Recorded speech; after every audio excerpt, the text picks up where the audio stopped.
18 को शाम को हमें जो शिवपुरी पुलिस विभाग से हमें सूचना मिली थी कि वहाँ के जो एक रघुवीर जी हैं, उन्होंने अपनी बेटी को कोटा में पढ़ने के लिए पिछली अगस्त को छोड़ा था और आज 18 तारीख को शाम को उनके फोन पर व्हाट्सएप के द्वारा मैसेज और फोन आया है कि आपकी बेटी हमारे पास है और फिरौती में 30 लाख की डिमांड की गई है। उस पर हमने त्वरित एक्शन लेते हुए टीमें गठित की थी और सभी जगह पे जहां जहां पर हम तकनीकी जो साक्ष्य हमें मिले, हमने जो आसूचना संकलन की, जो पूछताछ की विभिन्न जगह पे, तो उसमें हमने अलग अलग जगह पे टीम भेजी, जिसमें जयपुर, इंदौर, वहां पर भी टीम हमारी अभी भी मौजूद है। तो जो अभी तक हमने अनुसंधान किया है उसमें यही अपडेट मिली है हमें। कई हमें इस तरह के साक्ष्य मिले हैं जिसमें ये सामने आता है कि बच्ची के साथ कोई भी अपराध नहीं हुआ है, कोई आपराधिक गतिविधि नहीं कारित की गई है, किसी तरह का अपहरण नहीं हुआ। तो जो ये घटना है ये एक तरह से अभी तक हमारे सामने जितने भी साक्ष्य हैं उससे झूठी प्रतीत होती है। सीसीटीवी मिला है कौन जयपुर में? जो सीसीटीवी मिला है, जो चल रहा है मीडिया पर, मैं उसकी पुष्टि नहीं करती हूँ, किंतु ये बात जरूर है कि वो जैसे पिछली अगस्त को 3 अगस्त को जो बच्ची है अपनी माँ के साथ यहाँ पर आई थी कोचिंग इंस्टीट्यूट में अपने को एनरोल कराने के लिए। माता जी उसकी वापस शिवपुरी उसी दिन चली गई थी और वहाँ यहीं पर एक जो हॉस्टल है वहां पर वो रुकी थी 3 दिन, 3, 4, 5 को। उसके पश्चात वो वापस इंदौर चली गई थी, तभी से वो इंदौर ही है, कोटा में वो बच्ची नहीं रही है। जो अभी तक बात सामने आई है, ये जो बच्ची है उसके साथ वो 2 दोस्त थे।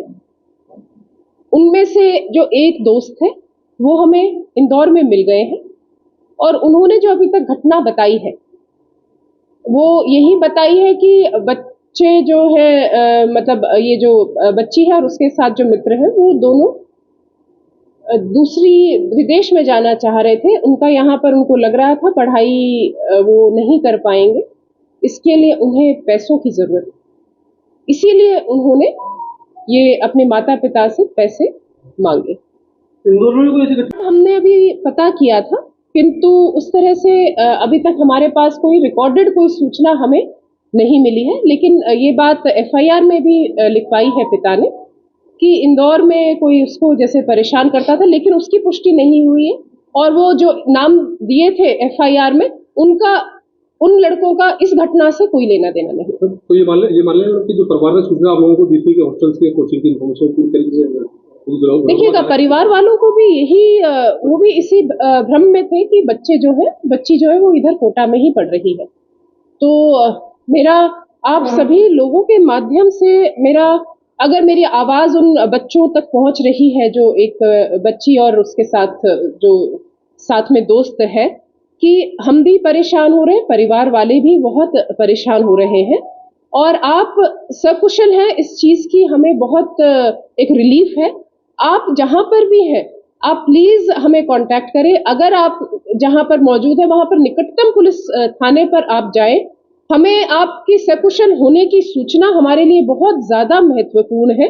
हम सभी उसी चीज के लिए हम प्रयास कर रहे हैं और हम उसी चीज के लिए चिंतित है। तो मेरी आपके द्वारा, इस मीडिया माध्यम के द्वारा मेरा एक अनुरोध है, निवेदन है कि आप प्लीज परिवारजनों को या निकटतम पुलिस थाने को जल्द से जल्द कांटेक्ट करें। भेजी गई थी पिताजी को, वो घटना स्थल भी हमने आइडेंटिफाई कर लिया है।